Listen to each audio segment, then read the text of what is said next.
हम लोग इस वीडियो में कारक पढ़ेंगे। कारक का सूत्र क्या होता है? क्रियान्वित्वम कारकम। क्रिया के साथ जिसका प्रत्यक्ष संबंध हो उसे कारक कहते हैं। क्रिया के बगैर कारक का कोई महत्व ही नहीं होगा, ठीक है। क्रिया के बगैर कारक होगा ही नहीं, ठीक है। जैसे एग्जाम्पल लिए हैं हम संस्कृत में, राम ने रावण को लंका में जाकर वानों से मारा।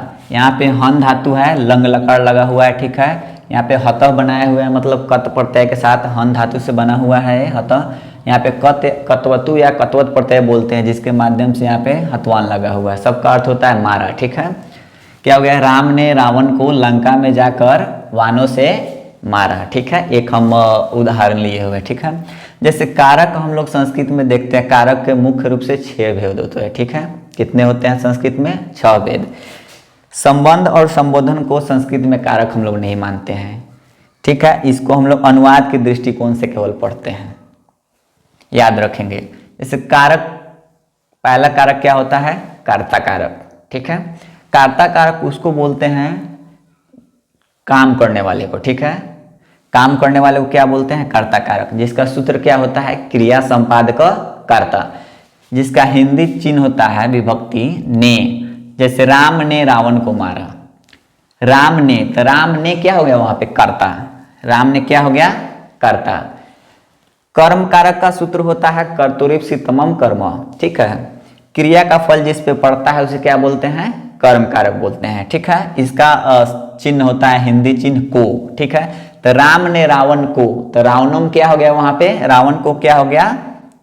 कर्म कारक, ठीक है। इसमें क्या लगेगा? द्वितीय विभक्ति।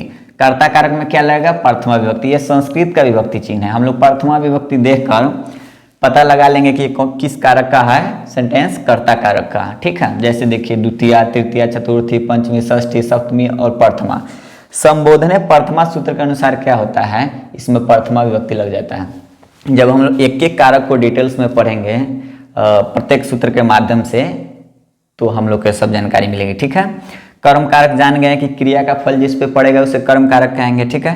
करण कारक, क्रिया के करने में या कर्ता के करने में, ठीक है। क्रिया को करने में या कर्ता को करने में जो अत्यधिक सहायक हो, क्या हो? जो अत्यधिक सहायक उसे क्या बोलते हैं? करण कारक। इसका सिंबल होता है से, करण से। इसमें कौन सी विभक्ति?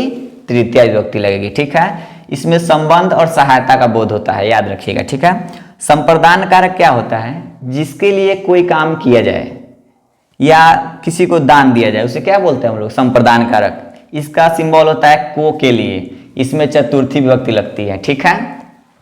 अपदान कारक देखिए, अपदान कारक होता है दो वस्तुओं के अलग होने पर जो अचल रहता है, मतलब जो स्थिर हो, जो रुका हो, एक जगह हो, उसे क्या बोलते हैं हम लोग? अपदान कारक। से इसमें जुदाई अलगाव का बोध होता है, ठीक है। इसमें कौन सी विभक्ति लगेगी? पंचमी विभक्ति। संबंध कारक को तो हम लोग संस्कृत में नहीं काउंट करते, लेकिन हिंदी में होता है। तो हिंदी में टोटल 8 कारक हो जाते हैं, ठीक है। संबंध कारक क्या होता है? संज्ञा सर्वनाम के साथ संबंध स्थापित किया जाता है। जैसे राम का विवाह सीता के साथ हुआ, संबंध स्थापित कर रहे हैं। वैसे अपदान में क्या हो जाता है? वृक्ष से पत्ते गिरते हैं, वृक्ष वहीं पे है, पत्ता अलग हो गया, ठीक है। वृक्ष वहां पे अपदान हो जाता है। संप्रदान कारक में से राजा गरीबों को धन देते हैं, ठीक है। किसी के लिए कोई काम कर रहे हैं कि नहीं, दान दे रहे हैं कि नहीं, तो ये हो जाएगा संप्रदान कारक। करण कारक में देखिए, सीता कलम से लिखती है, कलम सहायता कर रहा है कि नहीं। जैसे ऊपर वाले एग्जाम्पल में भी देख सकते हैं आप लोग, राम ने रावण को लंका में जाकर, गातों में कतो प्रत्यय लगा हुआ, ठीक है। राम ने रावण को लंका में जाकर वानों से मारा। वान क्या कर रहा है? यहाँ पे सहायता कर रहा है, किनको? रावण को मारने में, ठीक है। तो ये कौन हो गया? करण कारक। अधिकरण कारक देखिए, अधिकरण कारक में क्या होता है? क्रिया का आधार, ठीक है, जिस पर टिका हो वही होता है अधिकरण कारक। जैसे जल में मछलियां तैरती है, हम लोग चटाई पर बैठते हैं, इसका सिंबल क्या होता है? में, पई, पर। संबंध कारक का क्या होता है सिंबल? का, के, की, रा, रे, री, ठीक है। इसमें षष्ठी विभक्ति। अपदान कारक में पंचमी विभक्ति। इसका सूत्र होता है ध्रुवम पाए आपादानम। संप्रदान कारक का सूत्र क्या होता है? कर्मणा यम भी प्रैति सह संप्रदानम। करण कारक का सूत्र क्या होता है? साधक तमम कर्णम। संबंध कारक का सूत्र क्या होता है? षष्ठी से। अधिकरण कारक का सूत्र क्या होता है? आधारो अधिकरणम। संबोधन कारक का में प्रथमा विभक्ति किस सूत्र के अनुसार लगता है? तो संबोधने प्रथमा, जिसका क्या होता है सिंबल? हे, अरे, अहो, अजी, भो। ये सब क्या है? इनका संकेत है हिंदी में पहचानने के लिए। हिंदी वाक्य में अगर ये सिंबल मिलते हैं आपको, संकेत मिलते हैं, विभक्ति मिलते हैं, तो हम लोग पता कर लेंगे कि कौन सा कारक है इस चार्ट के माध्यम से, ठीक है। और इस विभक्ति के माध्यम से, संस्कृत की विभक्ति है, इस विभक्ति के माध्यम से हम लोग पता कर लेंगे कि ये कौन सा कारक है, ठीक है। आज हम लोग इस वीडियो में कर्ता कारक पढ़ेंगे और समझने का प्रयास करेंगे। कर्ता कारक का सूत्र होता है क्रिया संपादक कर्ता। क्रिया के संपादन करने वाले को कर्ता कारक कहते हैं, यानी काम करने वाले को कर्ता कारक कहते हैं। जिसका चिन्ह होता है हिंदी चिन्ह ने, सिंबल बोलते हैं जिसको इंग्लिश में, जिसमें प्रथमा विभक्ति लगती है किस सूत्र के अनुसार? कर्तरी प्रथमा सूत्र के अनुसार। कर्ता कारक में क्या होता है? प्रथमा विभक्ति लगती है। जैसे एग्जाम्पल लिए हुए हैं, राम पुस्तकम पढ़ते, राम किताब पढ़ता है। पढ़ने का काम कौन कर रहा है? राम कर रहे हैं, तो राम यहाँ पे क्या हो गए? कर्ता कारक। तो कर्ता कारक में कौन विभक्ति? प्रथमा विभक्ति। किस सूत्र के अनुसार? कर्तरी प्रथमा सूत्र के अनुसार। अगर पूछ दिया जाए कि कर्ता कारक का सूत्र क्या होता है, तो क्रिया संपादक कर्ता, ओके। और किस सूत्र के अनुसार प्रथमा विभक्ति लगती है? तो कर्तरी प्रथमा सूत्र के अनुसार। जैसे इसका एग्जाम्पल है, राम गृहम गच्छति, राम घर जाता है। घर जाने का काम कौन कर रहा है? राम कर रहे हैं, तो क्या हो गया? राम में प्रथमा विभक्ति। दूसरा सूत्र है अभिधेय मात्रे प्रथमा। अभिधेय मतलब नाम। नाम में क्या है? प्रथमा विभक्ति लगता है। नाम यानी संज्ञा। दुनिया में जितने सारे नाम है सब में प्रथमा विभक्ति लगेगा। किस सूत्र के अनुसार? अभिधेय मात्रे प्रथमा सूत्र के अनुसार। जैसे राम हो गया, मोहन हो गया, सोहन हो गया, सीता हो गया, गीता हो गया। जैसे एग्जाम्पल लिए हैं, सीता गीतम गायती, सीता गीत गाती है। सीता क्या है? नाम है, तो इसमें प्रथमा विभक्ति लग गया, ठीक है। नेक्स्ट है अव्यय जोगे प्रथमा। अव्यय के जोग में प्रथमा विभक्ति। अव्यय होता क्या है? अव्यय का सूत्र होता है न व्यय इति अव्यय, जिसका खर्च नहीं किया जा सके। सातों विभक्तियों में, तीनों लिंगों में, तीनों वचनों में क्या है? एक समान रहते हैं, जिनका रूप कभी नहीं बदलते, कहीं भी चला जाए, ठीक है, वही अव्यय होता है। इसका फुल वीडियो देखना है तो अव्यय वाला वीडियो देख सकते हैं, जिसका लिंक मैं डिस्क्रिप्शन में डाल दूंगा, ठीक है। इसका एग्जाम्पल है कृष्णा इति शाखास्ति। कृष्ण इति मतलब ऐसा होता है, कृष्ण ऐसा मित्र है या कृष्ण मित्र है, ठीक है। इति के यानी अव्यय के योग में शाखा में क्या लग गया? प्रथमा विभक्ति लग गया, ठीक है। कृष्णा तो अभिधेय मात्रे के अकॉर्डिंग प्रथमा विभक्ति लगा ही है। नेक्स्ट है संबोधने प्रथमा। संबोधन कारक में प्रथमा विभक्ति लगता है। संबोधन कारक कहते किसको है? जिससे किसी व्यक्ति को पुकारने या संबोध करने या संकेत करने का बोध होता है, उसे संबोधन कारक कहते हैं। जैसे हे, अरे, अहो, अजी, अहो, जो भी संबोधन हम लोग रेस्पेक्ट देते हैं, ठीक है, उसे संबोधन कारक कहा जाता है, ठीक है। जैसे हे राम वहां जाओ, हे राम तत्र गच्छ, हे राम वहां जाओ। नेक्स्ट है प्रयोजके कर्तरी प्रथमा। प्रयोजक कर्ता में क्या होता है? प्रथमा विभक्ति लगती है। प्रयोजक करने का मतलब कोई प्रयोजन हो, कोई काम हो जिसको खुद ना करके किसी के द्वारा कराया जा रहा हो, ठीक है, वैसे काम को कराने वाले को क्या बोलते हैं? प्रयोजक, ठीक है। जैसे कि ठेकेदार कह सकते हैं। ठेकेदार क्या करते हैं? लेबर लोग से काम करवाते हैं, तो ठेकेदार क्या होगा? एक तरह का प्रयोजक होगा, ठीक है।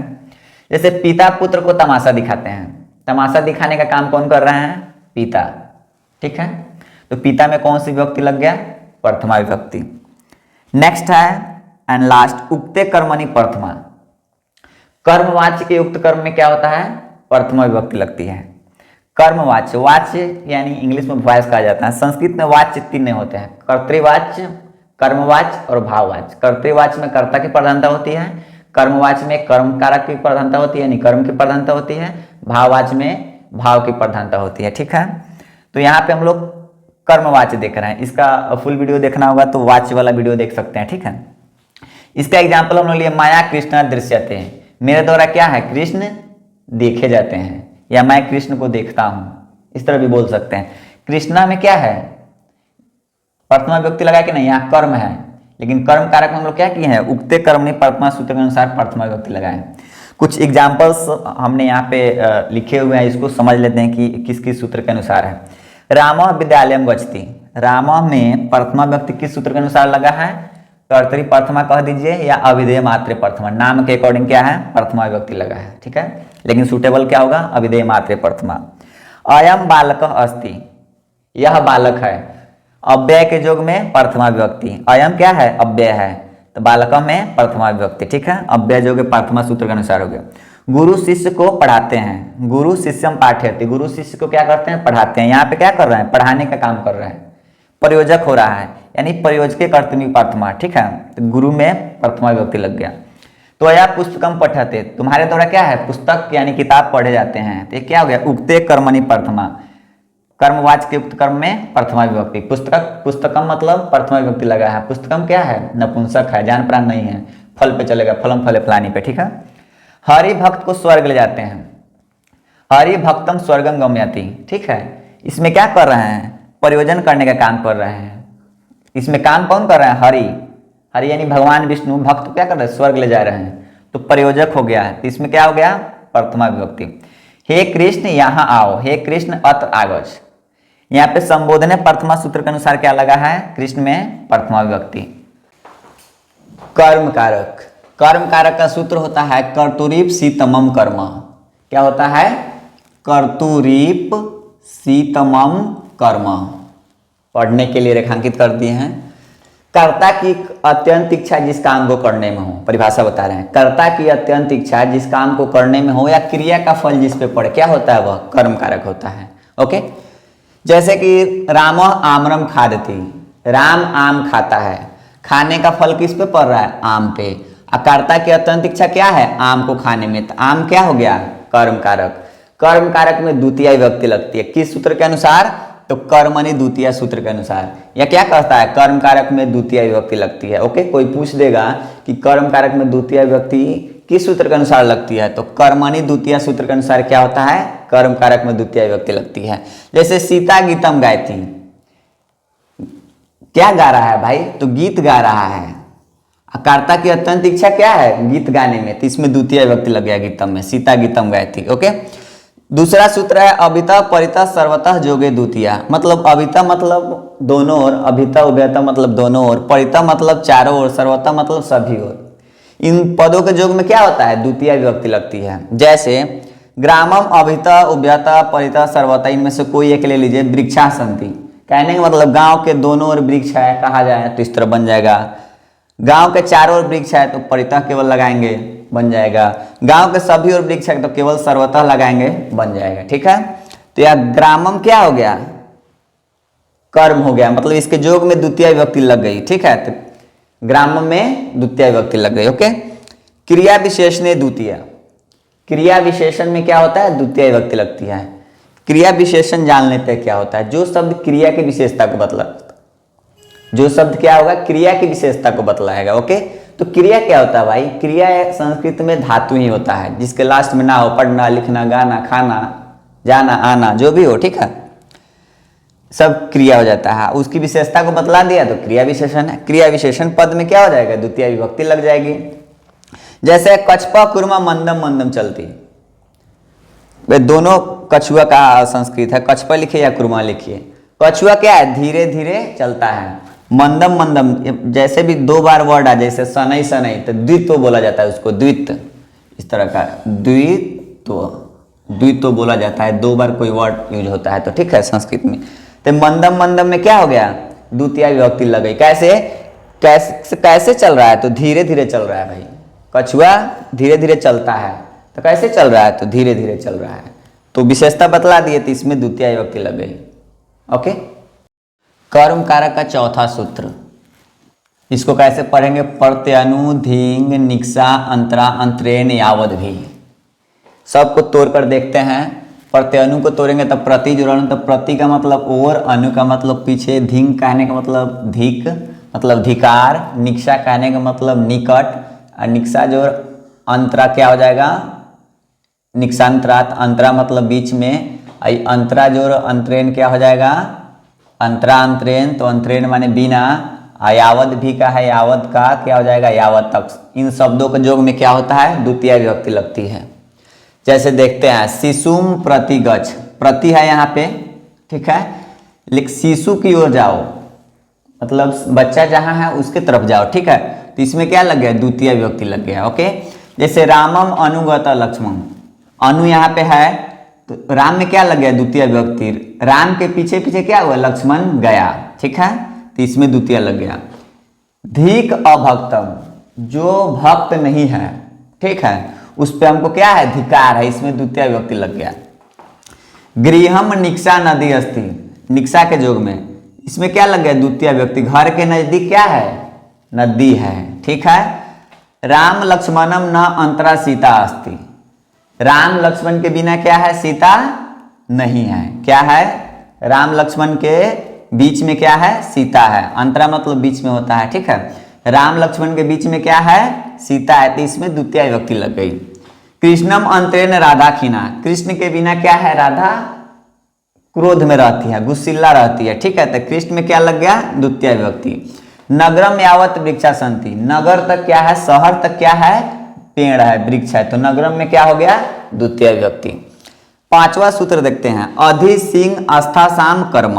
ठीक है, अधि उपसर्ग है, सी उपसर्ग है। ठीक है, सी उपसर्ग नहीं है। अधि उपसर्ग के जोग में सी मतलब धातु है, आस्था धातु है, आस धातु है।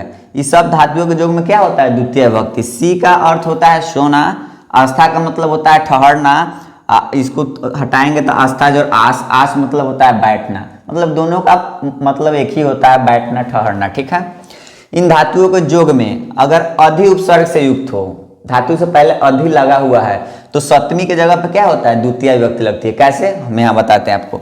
रामा शयाम अधिशेते, राम शैया पर सोते हैं।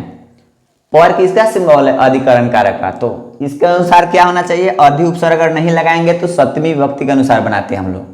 ठीक है, लेकिन यहाँ पे अधि लग गया तो क्या हो गया? इसमें द्वितीय विभक्ति लग गया। ठीक है, इसे सा गृहम अधितिष्ठति, वह घर में रहता है या ठहरता है। ठीक है, में अधिकरण का सिंबल है तो सप्तमी लगाते हैं हम लोग। ठीक है, जैसे सा गृहे तिष्ठति, वह घर में रहता है, बैठता है। ठीक है, ठहरता है, लेकिन हम लोग क्या लगा दिए? अधि उपसर्ग के युक्त होने पर द्वितीय विभक्ति। उसी तरह राजा प्रसादम अध्यास्ते, अधि जोर आस्ते, आस का मतलब होता है बैठना ठहरना। राजा क्या होता है? प्रसाद ग्रहण के लिए बैठते हैं, ये हो गया प्रसाद में द्वितीय विभक्ति। छठा है सूत्र आपका उपानोध्यांग वस, इसको तोड़िएगा तो उपजोर अनुजोर अ, उपजोर अनुजोर अ, यहाँ से हटाइएगा तो धी जोड़ आंग, तो उप अनु अधि और आ, इतना उपसर्ग के बाद अगर वस धातु आता है, वस मतलब रहना, देखिए वस धातु मतलब रहना, इतना उपसर्ग देखिए उप अनु अधु अधि और आ, क्या हो गया? उप अनु अधि और आ उपसर्ग के बाद अगर वस धातु आए तो क्या होता है? सप्तमी के स्थान पर द्वितीय विभक्ति लगते हैं। यहाँ भी वैसे ही होगा, जैसे देखिए सह वनम उपवस्ती, वह वन में मतलब जंगल में रहता है, तो हम लोग सिंपल बनाते हैं अधिकरण कारक पे, तो क्या बनता है? सह वने वस्ती, वह जंगल में रहता है। लेकिन यहाँ पे उप उपसर्ग लग गया तो क्या हो गया? इसमें द्वितीय विभक्ति लग गया। ओके, वैसे ही हरि बैकुंठम अनुवस्ती या आवस्ती, हरि क्या है? बैकुंठ में रहते हैं, विष्णु भगवान क्या है? बैकुंठ में रहते हैं। अनुपसर्ग के कारण क्या हो गया? द्वितीय विभक्ति, नहीं तो सप्तमी विभक्ति से बनाते हैं, हरि बैकुंठे वस्ती। ठीक है, ओके। कर्म कारक का नेक्स्ट सूत्र है क्रोध द्रुह रूप सृष्टयो कर्म। क्रोध मतलब क्रोध करना, द्रुह मतलब द्रोह करना, यानी विद्रोह करना, ये दोनों धातु है। ये दोनों धातु यदि उपसर्ग से युक्त हो, मतलब उपसर्ग इसके पहले आ जाए, दोनों धातु के पहले, तो क्या हो जाता है? द्वितीय विभक्ति लग जाती है। जैसे प्रभु भृत्यम अभिक्रुध्यति, मालिक क्या है? नौकर पे क्रोध करते हैं या अभिद्रोहयति, द्रोह करते हैं। यहाँ पे अभि उपसर्ग आ गया है कि नहीं? यहाँ पे क्रुद्ध धातु है, यहाँ पे द्रोह धातु है, याद रखना है। ठीक है, मालिक क्या है? नौकर पे क्रोध करते हैं। नेक्स्ट है काला ध्वनोर अत्यंत संजोगे द्वितीय। काला ध्वनोर अत्यंत संजोगे द्वितीय, कालवाची और मार्गवाची पदों में क्या होता है? द्वितीय विभक्ति लगता है। यदि क्रिया के साथ अतिशय लगाव हो, अतिशय लगाव हो या व्याप्ति हो, कहने मतलब जस्ट ही कोई काम खत्म हुआ हो, जस्ट का बोध हो। ठीक है, जैसे क्रोशम कुटिला नदी अस्ति, अस्थि लगाई या नहीं लगाई कोई फर्क नहीं पड़ता। ठीक है, कोस भर क्या है? नदी टेढ़ी मेढ़ी है। हम क्या बता रहे हैं? कोस भर मतलब हम रास्ता बता रहे हैं, मार्ग बता रहे हैं, मार्गवाची शब्द। ओके, महीना भर में उसने व्याकरण पढ़ लिया, क्या बता रहे हैं? काल बता रहे हैं, समय बता रहे हैं। तो क्या है कि दोनों में क्या लगा दिए? द्वितीय विभक्ति। ठीक है, ये सूत्र समझ लिए। लास्ट है विभाषा दिवह कर्णम, द्यू मतलब द्यू धातु होता है खेलना, जैसे खेल मतलब खेलना, क्रीड मतलब खेलना होता है ना, उसी तरह द्यू एक धातु होता है जिसका भी अर्थ होता है खेलना। इसके जोग में द्वितीय एवं तृतीय दोनों विभक्ति लगती है। ठीक है, इसका एग्जाम्पल देखते हैं। जैसे स अक्षान दिव्यति, वह क्या है, पासों से खेलता है। तो यहाँ क्या लग गया, द्वितीय बहुवचन।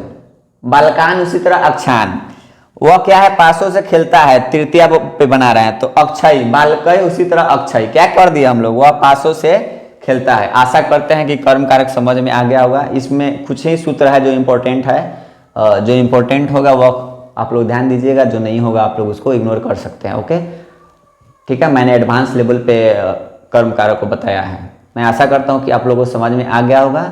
नहीं समझ में आया होगा तो कमेंट सेक्शन में पूछ सकते हैं। ओके, करण कारक, करण कारक का सूत्र होता है साधक तमम कर्णम। क्या होता है, साधक तमम कर्णम। कर्ता या क्रिया को करने में जो अत्यंत सहायक हो उसे करण कारक कहते हैं। जैसे सीता कलम से लिखती है, कलम क्या कर रहा है, सहायता कर रहा है। सीता कलमेन लिखती, कलम में क्या लगा दिए, तृतीय विभक्ति। करण कारक में तृतीय विभक्ति लगती है कर्णे तृतीय सूत्र के अनुसार। कोई पूछ देगा तो बता दीजिएगा। मोहना हस्तेन लिखती, मोहन हाथ से लिखता है, हाथ मदद कर रहा है लिखने में, इसलिए कलमेन तो हस्तेन बालकेन। ओके, अनुक्ते कर्तृ तृतीय नेक्स्ट सूत्र है। कर्मवाच्य एवं भाववाच्य के कर्ता में क्या होता है, तृतीय विभक्ति लगती है। जैसे माया चंद्र दृश्यते, या कर्मवाच्य है, इसमें कर्म है। ठीक है, इसमें सकर्मक क्रिया होती है, भाववाच्य में अकर्मक क्रिया होती है। इसमें बीच में कुछ नहीं है, कर्म होता ही नहीं है। ठीक है, आप लोग वाच्य वाला वीडियो देख लीजिएगा, ज़्यादा समझ में आ जाएगा। यह अस्मत् शब्द का तृतीय एक वचन है, या राम शब्द का तृतीय एक वचन लग गया रामेन। ओके, रामेन हंसते, राम के द्वारा हंसा जाता है, भाववाच्य का सेंटेंस है। सहार्थे तृतीया, सहार्थे तृतीया का होता है स साकम सार्धम समम, सबका अर्थ होता है साथ। इत्यादि पदों के योग में जिसके साथ जाया जाए उसमें क्या होता है, तृतीय विभक्ति। जैसे देखिए, राम के साथ सीता बन गई, तो राम के साथ जा रहा है तो क्या लग दिए, राम में तृतीय विभक्ति, तो रामेन लग गया। ओके, इस सब का अर्थ साथ होता है तो कोई एक यूज कर सकते हैं। ओके, नेक्स्ट है अपवर्गे तृतीया। कार्य समाप्ति एवं फल प्राप्ति को क्या कहते हैं, अपवर्ग कहते हैं। इस अर्थ में कालवाची और मार्गवाची पदों के योग में तृतीय विभक्ति लगती है। ओके, इससे पहले कर्म कारक में हम लोग एक सूत्र पढ़े थे, काला ध्वन और अत्यंत संयोगे द्वितीय, उसमें भी था सेम ही, कालवाची और मार्गवाची शब्दों के योग में द्वितीय विभक्ति लगेगा। उसमें क्या था, क्रिया के साथ अतिशय लगाव था, मतलब कार्य बहुत ही मतलब कम समय के लिए खत्म हुआ था, मतलब जस्ट खत्म हुआ था। इसमें क्या है, कार्य समाप्ति हो गया रहेगा, फल भी प्राप्ति हो गया रहेगा। ठीक है, जैसे मासेन व्याकरणम अधीतम, महीने भर में व्याकरण पढ़ लिया, मतलब पढ़ने का काम खत्म हो चुका है, तो मास में क्या लगा दिए, तृतीय विभक्ति, कालवाची का सेंटेंस है। ओके, सक्रोशेन कथाम कथत, उसने एक कोष जाते जाते कहानी कह दिया या कहानी कह डाला। ओके, तो यहाँ पे मार्गवाची पद है कोष, तो कोष में क्या लगा दिए, तृतीय, बालकेन उसी तरह क्रोशेन। ओके, कारक का अगला सूत्र है प्रकृत्यादिभ्यश्च उपसंख्यानम। प्रकृत्यादिभ्यश्च उपसंख्यानम कहने का मतलब प्रकृति, कृति, स्वभाव आदिवाचक शब्दों के योग में क्या होगा, तृतीय विभक्ति लगेगा। जैसे प्रकृति कहने का मतलब नेचर होता है। ठीक है, जैसे वह प्रकृति से सरल है, मतलब देखने में क्या है, आसान लग रहा है, तो प्रकृत्या तृतीय विभक्ति लग गया इसमें। वह तेजी से दौड़ता है, तो क्या हो गया, वेगेन धावती। हम प्रकृति बता रहे कि नहीं कि वह तेज दौड़ने वाला व्यक्ति है। नामना कृष्ण, वह नाम से क्या है, कृष्ण है, तो उसमें तृतीय विभक्ति लगा दिए। ठीक है, जैसे वह जाति से क्षत्रिय है, तो जाति में क्या लगा दिए, तृतीय। ओके, नेक्स्ट सूत्र है एनांग विकार। अंग विकार में क्या होता है, तृतीय विभक्ति। उस अंगवाचक शब्द में क्या होता है, तृतीय विभक्ति। जैसे वह क्या है, आंख से कान्हा है, आंख से क्या है, कान्हा है, तो इसमें क्या लगा दिए, तृतीय। वह पैर से लंगड़ा है, लंगड़ी है। ठीक है, तो क्या हो गया, पैर में तृतीय लगा दिए। वह पीठ से कुबरा है या कुबरी है, क्या लगा दिए, तृतीय लगा दिए। कर्णेन बधिर, वह कान से क्या है, बहिर है, तो क्या लगा दिए, कान में तृतीय। जो भी अंग है उसमें तृतीय लगा रहे हैं। नेत्राभ्याम अंध, वह आंखों से अंधा है, क्या है, आंखों से अंधा है, तो आंख दो ही होता है इसलिए द्विवचन लगा है, तृतीय द्विवचन। ओके, ध्यान रखिएगा इस चीज का, जब आंखों से अंधा कहा जाता है आंख दो ही होता है, द्विवचन ही लगाएगा, बहुवचन मत लगा दीजिएगा। ओके, नेक्स्ट सूत्र है पृथक विना नानाभिस तृतीय अंतरश्याम। ओके, क्या है? पृथक वीणा नानाभि स तृतीय अंतरस्या। पृथक मतलब अलग, वीणा मतलब वीणा, नाना मतलब अनेक, इत्यादि पदों के योग में क्या होता है? तृतीय विभक्ति लगता है। और विकल्प से क्या लगता है? द्वितीय एवं पंचमी विभक्ति। कहने का मतलब द्वितीय, तृतीय एवं पंचमी तीनों विभक्ति लगता है, ध्यान रखिएगा इसमें, ठीक है। जैसे राम के बिना अयोध्या सुनी है, तो रामम द्वितीय, रामेन तृतीय, रामात पंचमी, बिना अयोध्या शून्य, राम के बिना अयोध्या शून्य। गांव से अलग वह रहता है, तो ग्रामम, ग्रामीण, ग्रामात वा वस्ती, गांव से अलग रहता है, वह रहता है, तो सह लगा देंगे। ओके, नेक्स्ट है तुल्यार्थे तृतीया। जिन शब्दों से क्या हुआ? तुलना या समता का बोध हो या व्यक्त की जाती हो, उसमें क्या होता है? तृतीय एवं षष्ठी विभक्ति लगती है। जैसे वो धन से तुलना की जा रहा है, धनेन तुल्य, धनस्य तुल्य, में तृतीय लगा है, इसमें षष्ठी लगा है। ओके, बालकस्य तो धनस्य। नेक्स्ट सूत्र है हेतु तृतीय पंचमी च। यह सूत्र ही बता रहा है हेतु मतलब, हेतु मतलब कारण, किसी कारण में क्या होगा? तृतीय एवं पंचमी दोनों विभक्ति लगेगा, ठीक है। कोई एक लगाकर आप लोग बना सकते हैं। जैसे हर्षेन हर्षात हस्ती, वह क्या कर रहा है? खुशी से हंसता है। क्या कर रहा है? खुशी से हंसता है, तो इसमें तृतीय, इसमें पंचमी। ओके, इतम भूत लक्षण व उपलक्षण तृतीया। उपलक्षण कहने का मतलब होता है चिन्ह, उपलक्षण कहने का मतलब चिन्ह। चिन्ह में क्या होगा? अगर किसी व्यक्ति को किसी चिन्ह से पहचाना जाए, किसी लक्षण से पहचाना जाए, तो उसमें क्या लग जाएगा? उस लक्षण में तृतीय व्यक्ति लग जाएगा, उस चिन्ह में तृतीय व्यक्ति लग जाएगी। जैसे सहजटाभि तापस प्रतीयते प्रतिभाति, वह जटाओं से तपस्वी मालूम पड़ता है, साधु मालूम पड़ता है। जब जटा देखते हैं तो हम लोग क्या बोलते हैं? तपस्वी है, साधु है। पुस्तक देखते हैं तो क्या कहते हैं? विद्यार्थी है, छात्र है। तो स मोहना पुस्तकेन छात्र प्रतीयते प्रतिभाते, उस चिन्ह में क्या लगा दिए? तृतीय व्यक्ति। ओके, हम लोग करण कारक के माध्यम से कारक पे अनुवाद बनाना सीख गए। आशा करता हूं कि आप लोगों को समझ में आ गया होगा। ओके, संप्रदान कारक, इसका सूत्र होता है कर्मणा यम भी प्रेति स संप्रदानम। क्या होता है? कर्मणा यम भी प्रेति स संप्रदानम, संप्रदान कारक का सूत्र होता है। संप्रदान कारक किसको कहते हैं? जिसके लिए कोई काम किया जाए या जिसके लिए क्रिया की जाए, जिसके लिए कोई काम किया जाए या जिसको कोई दान दिया जाए, उसमें क्या होता है? संप्रदान कारक होता है। और संप्रदान कारक में क्या होती है? चतुर्थी विभक्ति लगती है। ओके, जैसे माता बालकाय भोजनम पचती, माता क्या है?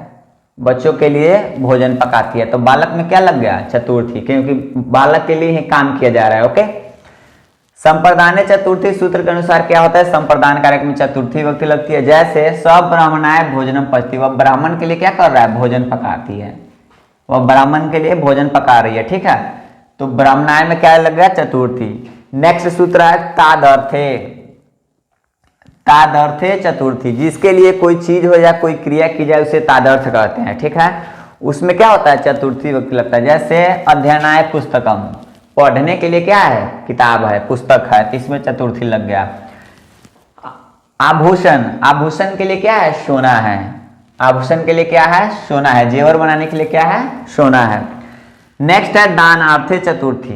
दान धातु मतलब देना, कि युग में जिसे दान दिया जाता है ना, उसमें चतुर्थी विभक्ति लगती है। जैसे राजा भिक्षुकेभ्यः वस्त्रम ददाति, राजा क्या कर रहे हैं? भिखारियों को वस्त्र दे रहे हैं, मतलब दान पुण्य कर रहा है। ओके, मोहना दरिद्रेभ्यः अन्नम ददाति, मोहन क्या कर रहा है? गरीबों को अनाज देते हैं, अन्न देते हैं, ठीक है।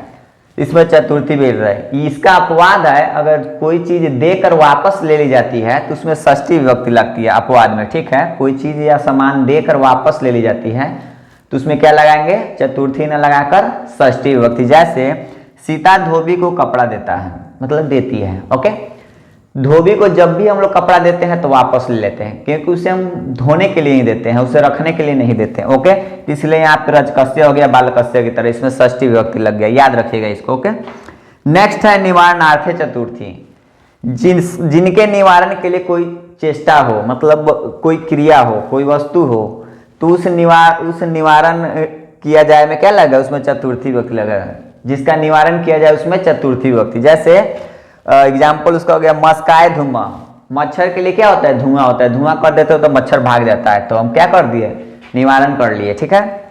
सर्पाय दंड, सांप के लिए क्या है? डंडा है, तो ये भी निवारण कर लिए हम। तो सांप में चतुर्थी। दुष्टाय खड्ग, दुष्ट के लिए क्या है, दुश्मन के लिए क्या है, तलवार है। ओके, चतुर्थी लग गया। नेक्स्ट सूत्र है क्रुद्ध द्रुहे ईर्ष्या असूया अर्थानाम यम प्रतिकोप। क्रुद्ध द्रुहे ईर्ष्या असूया अर्थानाम यम प्रतिकोप। क्रुद्ध मतलब क्रोध करना, द्रुह मतलब द्रोह करना, ईर्ष्या मतलब जलन करना, असूया मतलब ही होता है वही द्रोह विद्रोह जलन करना, ठीक है। इत्यादि शब्दों के योग में चतुर्थी विभक्ति लगती है। जैसे देखिए प्रभु भृत्याय क्रोध्यति, मान ली क्या है, नौकर पे क्रोध करते थे, इसमें चतुर्थी विभक्ति लगा दी है। यही हम लोग करण कारक में पढ़े थे कि क्या है, मालिक नौकर पर क्रोध करते हैं, तो क्रोध द्रुहे रूप श्रेष्ठ कर्म, उसमें क्या था, अधि उपसर्ग के साथ मतलब उपसर्ग पूर्वक हो गया था, तो उसमें क्या लगा दिए थे हम लोग, द्वितीय विभक्ति लगाए थे, ध्यान रखिएगा। नेक्स्ट है दुर्जना सजनाया द्रुह्यते ईर्ष्यति असूयति, मतलब दुर्जन क्या करते हैं, सज्जन से द्रोह करते हैं, जलन करते हैं, डाह करते हैं, ये सब हो गया। तो सजन में क्या लगा दिए, चतुर्थी विभक्ति लगा दिए। ओके, संप्रदान कारक का नेक्स्ट सूत्र है नमः स्वस्ति स्वाहा स्वधा अलम वसट जुगाच। नमः स्वस्ति स्वाहा स्वधा अलम वसट जुगाच। नमः का मतलब होता है प्रणाम, स्वस्ति का मतलब कल्याण, स्वाहा का मतलब अर्पित, स्वाधा मतलब स्वाधा, अलम मतलब पर्याप्त, वसट पदों के योग में क्या होता है, चतुर्थी विभक्ति लगती है। ओके, जैसे देखिए श्री गणेशाय नमः, यहाँ पे नमः के योग में क्या लग गया, चतुर्थी विभक्ति। अग्नये स्वाहा, स्वाहा के योग में क्या लग गया, चतुर्थी विभक्ति। स्वस्ति के योग में क्या लग गया, प्रजाभ्य स्वस्ति, प्रजाओं का क्या हो, कल्याण हो। ओके, बहुवचन लगा हुआ। अहम तुभ्यम अलम अस्ति, मैं तुम्हारे लिए क्या हूँ, पर्याप्त हूँ। तो यह क्या हो गया, युष्मत शब्द का चतुर्थी एक वचन हो गया, तुभ्यम। ओके, नेक्स्ट सूत्र है रुचि अर्थानाम प्रियमाना। रुचि मतलब अच्छा लगना, धातु के योग में जिसे कोई वस्तु अच्छा लगता हो या अच्छी लगती हो, ठीक है, तो उसमें क्या लगता है, चतुर्थी विभक्ति लगता है उस व्यक्ति में, ठीक है। जैसे मोहन को मिठाई बहुत अच्छा लगता है, तो मोहनाय मिष्ठानम अति रोचते, मोहन को मिठाई अच्छा लग रहा है तो मोहन में चतुर्थी विभक्ति लग गई। ओके, यहाँ पे अच्छा लगना को गिन नहीं सकते इसलिए अति लिखते हैं, नहीं तो बहुत का बहुआ भी होता है। ओके, मह्यम मोदकम रोचते, मुझे क्या है, मोदक यानी लड्डू अच्छा लगता है, तब अस्मत् शब्द का चतुर्थी एक वचन लग गया, मह्यम। ओके, नेक्स्ट सूत्र है स्प्रीहे रीप्सित। स्प्रीहे रीप्सित, स्प्रीहे रीप्सित। स्प्रीह मतलब इच्छा करना, किसी चीज की चाहत करना, चाह करना, जिसकी इच्छा की जाती है ना उसमें चतुर्थी विभक्ति लगती है। स्प्रीह धातु के योग में जिस वस्तु की इच्छा की जाए उसमें क्या होती है, चतुर्थी विभक्ति। जैसे नेतारः पदाय स्प्रियंती, नेता लोग क्या करते हैं, पद की इच्छा करते हैं, पद को चाहते हैं, तब उस पद में क्या हो गया, चतुर्थी विभक्ति लग गया, बलकाय तो पदाय। ज्ञानी ज्ञानाय स्प्रियंती, ज्ञानी क्या करते हैं, ज्ञान की इच्छा करते हैं, तो ज्ञान में क्या लग गया, चतुर्थी विभक्ति। ओके, नेक्स्ट है धारेरुत मर्ण। धारेरुत मर्ण, धृंग धातु, धृंग मतलब होता है धारण करना, कर्ज लेना। ओके, धातु के योग में जिससे कर्ज लिया जाए उसमें क्या होता है, चतुर्थी विभक्ति लगती है। जैसे मोहन सोहन का 100 रुपये धारण करता है यानी कर्ज लेता है, तो हम लोग जिससे कर्ज ले रहे हैं उसमें क्या लगा दिए, चतुर्थी विभक्ति। याद रखना है मालिक में लगाते हैं चतुर्थी विभक्ति, ठीक है। मोहन सोहन का 100 रुपये धारण करता है तो सोहन में चतुर्थी लगाती है। नेक्स्ट और लास्ट सूत्र है इसका बलि हित सुख योगे चतुर्थी। क्या है, बलि हित सुख योगे चतुर्थी। बलि हित सुख शब्दों के योग में क्या होता है, चतुर्थी विभक्ति होती है। जैसे देखिए भूताय बलि, प्राणियों के लिए क्या है, बलिदान है, बलि दिया जा रहा है, तो क्या लग गया इसमें चतुर्थी विभक्ति। छात्राय हितम, अगर छात्र के लिए क्या है, विद्यार्थी के लिए क्या है, भलाई का काम किया जा रहा है, तो क्या हो गया, छात्र में चतुर्थी लग गया, तो छात्राय। तुभ्यम सुखम, अगर तुम्हारे लिए हम सुख की कामना कर रहे हैं, तुम्हारे लिए सुख कर रहे हैं, तो क्या हो गया, तुभ्यम सुखम। या युष्मत शब्द का क्या है, चतुर्थी एक वचन। आपादान कारक, कारक में हम लोग देख रहे हैं आपादान कारक, जिसका सूत्र होता है ध्रुवम पाए आपादानम। इसको अ पढ़ते हैं, खंडाकार का सिंबल होता है उल्टा 5, ठीक है। क्या है, ध्रुवम पाए आपादानम। इसका डेफिनेशन क्या होता है, दो वस्तुओं के अलग होने पर जो अचल हो मतलब स्थिर हो वह क्या होता है, आपादान होता है। आपादान कारक में पंचमी विभक्ति लगती है, किस सूत्र के अनुसार, आपादाने पंचमी सूत्र के अनुसार। ओके, एग्जाम्पल हम लोग देखते हैं। सा विद्यालयात गृहम गच्छति, वह विद्यालय से घर जाता है, आ गच्छति रहता तो आता है। ओके, तो विद्यालय वहीं पे है, ठीक है, लेकिन लड़का क्या हुआ, घर चला जाता है या घर आता है। ओके, तो क्या हुआ, स्थिर है, इसमें पंचमी लगा दिए। वृक्षात पत्राणि पतंती, वृक्ष से पत्ते गिरते हैं, वृक्ष वहीं पर है, पत्ता गिर गया, ठीक है, तो जो अचल है उसमें क्या लगा दिया हम लोग, पंचमी लगा दिए, जो स्थिर है। नेक्स्ट सूत्र क्या है, भीतार्था नाम भय हेतु पंचमी, भीतार्था नाम भय हेतु पंचमी, ठीक है। कारण भी मतलब क्या होता है, डरना, त्रा मतलब बचाना, धातुओं के योग में जिससे डर लगे या जिससे बचा जाए, ठीक है, उसमें हम लोग क्या करते हैं, पंचमी विभक्ति लगा देते हैं। जैसे सीता सर्पात विभेति, सीता सांप से डरती है, तो किससे हम लोग डर रहे हैं, सांप से, तो सांप में पंचमी लगा दिए।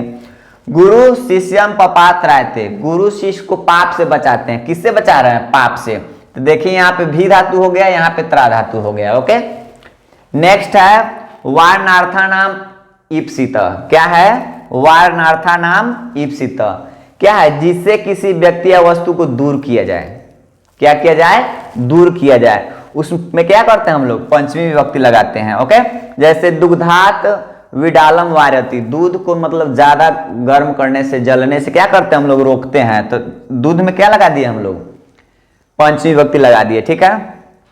नेक्स्ट सूत्र है अख्यातोपयोगे पंचमी, अख्यातोपयोगे पंचमी, जिसमें क्या है, जिससे नियम पूर्वक विद्या सीखी जाती हो, लगातार हम लोग विद्या सीखने का काम कर रहे हैं क्रमानुसार, 1 बाय 1 करके, तो उसमें क्या होता है, पंचमी विभक्ति लगती है। जैसे अध्यापकात वेदम अधीते, मतलब अध्यापक से, शिक्षक से हम लोग क्या करते हैं, वेद सीख रहे हैं, ठीक है।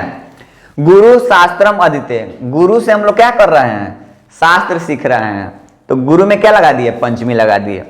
नेक्स्ट सूत्र है भूव प्रभव, भू धातु होता है जिसका अर्थ होता है होना, धातु के योग में जहां से कोई चीज उत्पन्न हो, मतलब जहां से कोई चीज निकलती हो, उस उद्गम स्थल में क्या लगाते हैं हम लोग, पंचमी विभक्ति। जैसे गंगा हिमालयात प्रभवती या निसरती, गंगा कहां से निकल रही है, हिमालय से, तो हिमालय में हम लोग क्या लगा दिए, पंचमी। ओके, पदान कारक का नेक्स्ट सूत्र है बहिर्योगे पंचमी, नेक्स्ट सूत्र क्या है, बहिर्योगे पंचमी, बहि मतलब बाहर के योग में क्या होता है, पंचमी विभक्ति लगती है, क्या होता है, बाहर के योग में पंचमी विभक्ति लगती है। जैसे ग्रामात बहि सरोवर अस्ति, गांव के बाहर क्या है, तालाब है, तो क्या लगा दिए, गांव में पंचमी लगा दिए, ग्रामात हो गया। ओके, रीते योगे द्वितीय पंचमी च, रीत शब्द होता है ना, उसके योग में क्या होता है, द्वितीय एवं पंचमी दोनों विभक्ति लगती है। रीते मतलब कहने का मतलब होता है बिना, ठीक है, पंचमी विभक्ति। जैसे रीते ज्ञानम ज्ञानात वा न मुक्ति, ज्ञान के बिना क्या है, मुक्ति नहीं मिलती है, ठीक है। रीते के योग में क्या लग गया, द्वितीय इसमें लगा है, इसमें पंचमी लगा है। रीते कृष्णम कृष्णात वा न सुखम, कृष्ण के बिना क्या है, सुख नहीं है, सुख की कामना हम लोग नहीं कर सकते। कृष्ण यहाँ पे कहने का मतलब भगवान हुए, ठीक है, भगवान के बिना हम लोग सुख की कामना नहीं कर सकते, तो इसमें द्वितीय लगा है और इसमें क्या लगा है, पंचमी लगा है, किसके योग में, रीते शब्द के योग में, ठीक है। नेक्स्ट सूत्र है दिग देश कालवाची भी, क्या नेक्स्ट सूत्र है, दिग देश कालवाची भी, दिशा देश कालवाचक शब्दों में क्या होता है, पंचमी विभक्ति लगती है। ओके, जैसे एग्जाम्पल से समझते, ग्रामात पूर्वासर, गांव से पहले क्या है, तालाब है, तो हम लोग दिशा बता रहे हैं इसमें, ठीक है, गांव से पहले क्या है, तालाब है। प्रयागात पूर्व काशी, प्रयाग से पहले क्या है, काशी है, मतलब हम लोग देश बता रहे हैं, तो इसमें पंचमी लगा हुआ है। ओके, चैत्रात पूर्व फाल्गुन, चैत्र से पहले क्या आता है, फागुन आता है, तो हम लोग समय बता रहे हैं। ओके, नेक्स्ट सूत्र है पंचमी विभक्ति, पंचमी विभक्ति सूत्र क्या कहता है कि तरप तमप प्रत्यांत शब्दों के योग में जिनसे तुलना की जाए उसमें क्या होता है, पंचमी विभक्ति लगती है, क्या होता है उसमें, पंचमी विभक्ति लगती है। जैसे सीता गीता से सुंदर है, तो सीता गीता या पंचमी लगा दिए, और क्या होना चाहिए, तरप और तमप प्रत्यांत होना चाहिए, मतलब तरप और तमप प्रत्यांत शब्दों के योग में होना चाहिए, ठीक है। तो देखिए सुंदर तारा या सुंदर तामा अस्ति लिख दिए, सुंदर जोड़ तरप बनाकर क्या बनेगा, सुंदर तरह तारा तरम। ओके, सुंदर तमह तमा तमम, कहने का मतलब सीता यहाँ पे लड़की है इसलिए स्त्रीलिंग लगा हुआ है, सुंदर तारा लगा है, नहीं तो लड़का रहता है तो सुंदर तरह, नपुंसक रहता है तो सुंदर तरम, इसी तरह लड़का रहता है तो सुंदरतम, लड़की है तो सुंदरतमा, नपुंसक रहता है तो सुंदरतमम। ओके, आशा करते हैं कि अपादान कारक आप लोगों को समझ में आ गया होगा। ओके, संबंध कारक, हम लोग संबंध कारक देख रहे हैं जिसका सूत्र होता है षष्ठी से। हम लोग संस्कृत में इसे कारक में गिनती नहीं करते हैं, केवल अनुवाद के दृष्टिकोण से पढ़ते हैं। दो कारक को हम लोग संस्कृत में गिनती नहीं करते हैं, एक होता है संबंध कारक और दूसरा होता है संबोधन कारक। ओके, षष्ठी से सूत्र क्या कहता है, संज्ञा सर्वनाम के जिस रूप से किसी व्यक्ति या वस्तु के साथ संबंध जोड़ा जाए या लगाव स्थापित हो तो क्या बोलते हैं उसे हम लोग संबंध कारक बोलते हैं। संबंध कहने का मतलब होता है कोई संबंधी, ठीक है, रिश्तेदार उस तरह का। ओके, जैसे राजा दशरथ के 4 पुत्र थे, राजा दशरथ के 4 पुत्र है तो भाई रिलेशन बना ना, संबंध बना ना, तो राजा दशरथ में क्या लगा दिए, षष्ठी विभक्ति। किस सूत्र के अनुसार, संबंधे षष्ठी। संबंधे षष्ठी सूत्र कहता है कि संबंध कारक में क्या है, षष्ठी विभक्ति लगती है। ओके, इसका एग्जाम्पल देख लेते हैं। रामस्य भ्राता लक्ष्मण अस्ति, राम का भाई क्या है, लक्ष्मण है। राम के साथ संबंध जोड़ा जा रहा है इसलिए राम में षष्ठी लग गया। मम गृहम रघुनाथपुर अस्ति, मेरा गांव क्या है, रघुनाथपुर है, ठीक है, तब मेरे साथ लगाव बना। रामस्य प्रिया सीता अस्ति, राम की पत्नी क्या है, सीता है। प्रिया लिखो, भार्या लिखो, पत्नी लिखो, ठीक है, सबका मतलब होता है पत्नी। तो राम के साथ संबंध हो गया तो राम में षष्ठी विभक्ति लग गया, बालकस्य उसी तरह रामस्य। ओके, नेक्स्ट सूत्र है षष्ठी चनाद्रे, जिसका अनादर करके कोई काम किया जाए, मतलब हम उसका रेस्पेक्ट नहीं करें, उसका आदर नहीं करें, तब क्या होता है उसमें षष्ठी एवं सप्तमी विभक्ति लगती है। दोनों में से कोई विभक्ति के यूज करके आप लोग बना सकते हैं। एग्जाम्पल देखिए, रुदतः शिशो विहाय माता हाटम जगाम, इस षष्ठी विभक्ति बना है। शिशु में षष्ठी लगा है तो रुदता में भी षष्ठी लगा है, ध्यान रखिएगा, ठीक है। कहने का मतलब जब भी हम लोग संज्ञा में जो विभक्ति लगाते हैं वहीं विशेषण में भी लगाते हैं। रोते हुए बालक को, बालक है तो रो रहा है, तो बालक का विशेषता बतला रहे ना, रो रहा है। रोते हुए बालक को छोड़कर माता क्या हुई, बाजार चली गई। क्या हुआ, रोते हुए बालक को छोड़कर माता बाजार चली गई। ओके, तो षष्ठी विभक्ति बन गया। वही सेम है रुदती शिशु, इसमें सप्तमी लगा है तो इसमें भी सप्तमी लगी है, ठीक है। तो क्या हुआ, रोते हुए बालक को छोड़कर माता बाजार चली गई, इसमें सप्तमी विभक्ति के अनुसार बन गया है। ओके, आशा करता हूं कि संबंध कारक आप लोग को समझ में आ गए होंगे। ओके, अधिकरण कारक, हम लोग अधिकरण कारक देख रहे हैं जिसका सूत्र क्या होता है, आधारो अधिकरणम। इसको अ पढ़ते हैं, ठीक है, ये अ है। ओके, उल्टा 5 जो होता है ना जिसे खंडाकार का सिंबल बोलते हैं, वो क्या है, अ पढ़ते हैं उसको। आधारो अधिकरणम, क्रिया या आधार को सूचित करने वाले शब्द को क्या बोलते हैं हम लोग, अधिकरण कारक बोलते हैं। क्रिया को जो आश्रय देगा उसे क्या बोलेंगे, अधिकरण कारक। अधिकरण सप्तमी सूत्र के अनुसार क्या होता है, अधिकरण कारक में सप्तमी विभक्ति लगता है। ओके, कोई पूछेगा कि अधिकरण कारक में सप्तमी विभक्ति क्यों लगती है, तो आप लोग बता सकते हैं कि अधिकरण सप्तमी सूत्र बोलता है कि अधिकरण कारक में सप्तमी विभक्ति लगती है। ओके, जैसे देखिए, बालका विद्यालय पठन्ति, लड़के क्या है, विद्यालय में पढ़ते हैं। विद्यालय आश्रय देने का काम कर रहे हैं कि नहीं, विद्यालय में, इसका सिंबल भी होता है मे पर। ओके, मोहना वने वस्ती, मोहन क्या है, जंगल में रहता है, जंगल में, जंगल आश्रय दे रहा है रहने का। ओके, तो सप्तमी लगा दिए, बालके उसी तरह वने।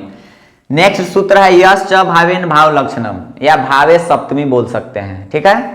यश च भावेन भाव लक्षणम, जिस क्रिया के काल से दूसरी क्रिया के काल का ज्ञान हो, तो उसमें क्या होता है, दोनों में हम लोग सप्तमी लगा देते हैं। ओके, जैसे सूर्य के डूबने पर क्या हुआ, वह घर गया, सूर्य में भी सप्तमी और जाने में भी सप्तमी। सूर्य डूब रहा है तो भाई एक तो क्रिया का ये हुआ, उसके बाद का क्या हो रहा है कि वह घर जा रहा है, दूसरी क्रिया का ज्ञान हो रहा है, ठीक है, तो उसमें सप्तमी विभक्ति लगा दी।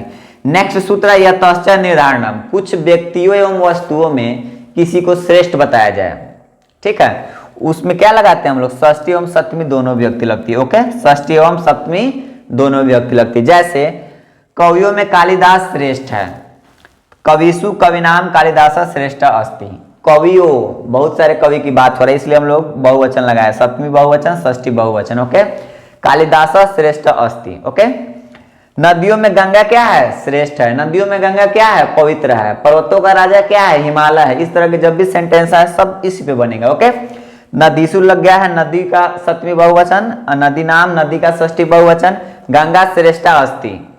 यहाँ पे श्रेष्ठा लगा, यहाँ पे श्रेष्ठा, क्योंकि कालिदास पुल्लिंग है, यहाँ पे गंगा स्त्रीलिंग है, क्योंकि गंगा को हम लोग माँ मानते हैं। आशा करते हैं कि अधिकरण कारक आप लोग को समझ में आ गए होंगे और पूरा का पूरा कारक सूत्र आप लोग को समझ में आ गया होगा। अगर कोई भी समझने में प्रॉब्लम हो सूत्र को तो कमेंट सेक्शन में पूछ सकते हैं।